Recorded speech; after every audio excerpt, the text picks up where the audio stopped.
o traballo de Alfredo González Vilela sobre a obra de Manolo Rodríguez. En este caso, o muiño da Fervedoira, un muiño entrañable, xeitoso, a beira mesmo de Lugo, pero plenamente no rural, que el cantou coas palabras que vai a decir Alfredo.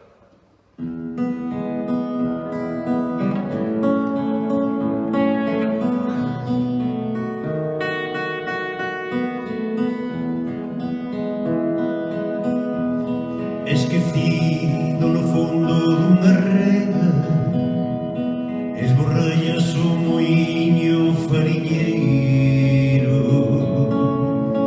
tradado pola couza no farneiro, na buxa, na peneira, na moega.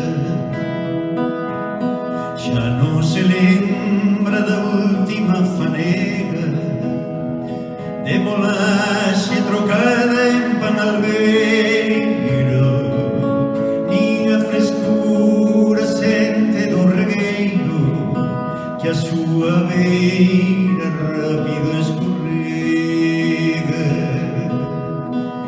Déixame esta fraga ver o ceo, nin o sol por, nin a brilante aurora, e por ver